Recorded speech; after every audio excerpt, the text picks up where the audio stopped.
We have been giving you all the recipes you need to slay your holiday menu, but no Christmas gathering would be complete without a classic cookie. Today, Scripps News food and wellness contributor Jessica DeLuise shows us her favorite gingerbread cookies with a unique twist.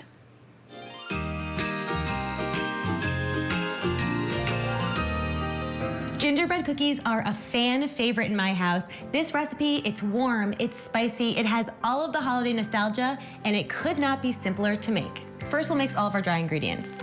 Flour, salt, baking soda, baking powder, and these lovely warm spices, ginger, cinnamon, and cloves. Quickly mix that together. Now for our wet ingredients, 1 large egg, granulated sweetener, olive oil, and molasses.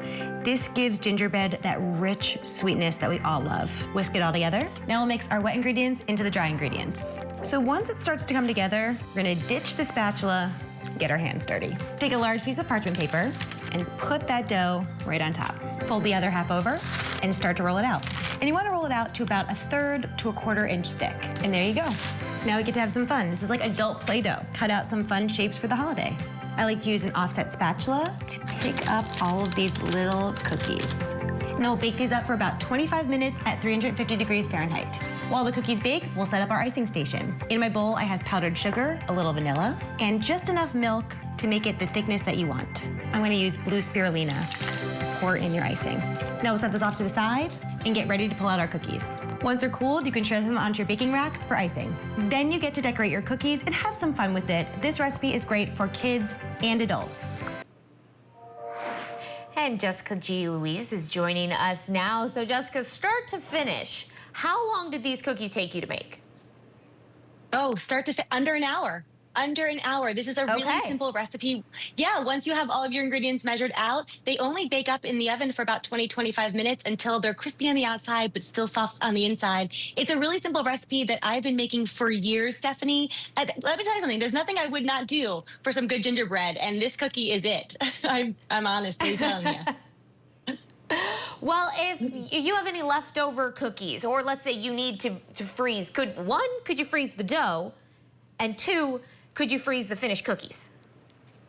You could freeze the dough. That's a great question. So if you wanted to get ahead of the holidays and make that this weekend, for example, put that in some parchment paper, just wrap it up like a little package, and then into a Ziploc baggie into your freezer, because you don't want it to get freezer burn.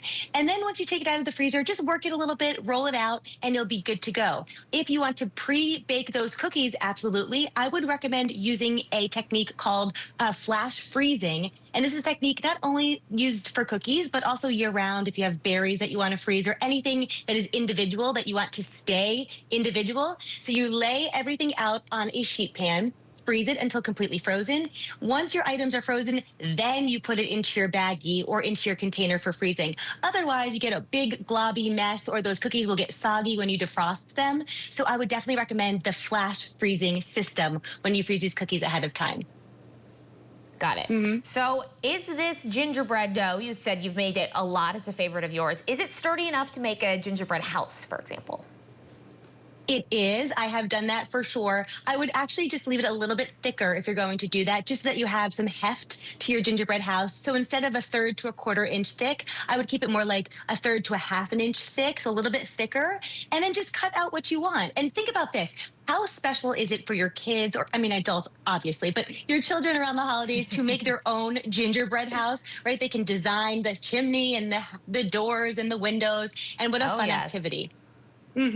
Oh, for sure. So, you know, my house, we're gluten-free. I'm curious, have you ever tried to make a gluten-free version of this? Does it work well if you just swap out the flour? Yes, I have made a gluten-free. I've tested that for sure. And I knew you were going to ask me that because I remembered you were gluten-free, so I wanted to make sure I tested it out for you.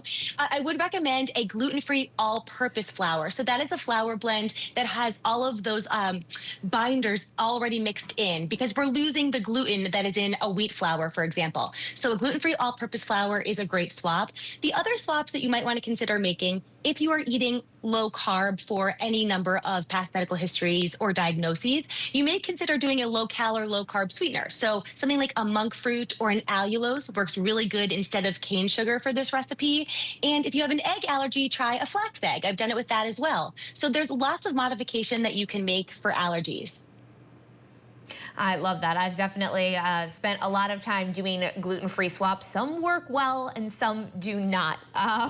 But Jessica, thank you so much for sharing all of your recipes this week, as we are all now ready to slay our holiday menu this season. But we're going to see you in the new year with some special New Year's resolution approved recipes to kickstart the new year. I definitely will be looking forward to those as well. Jessica DeLuise, thanks so much for joining us this week. Thank you, Stephanie. Happy New Year.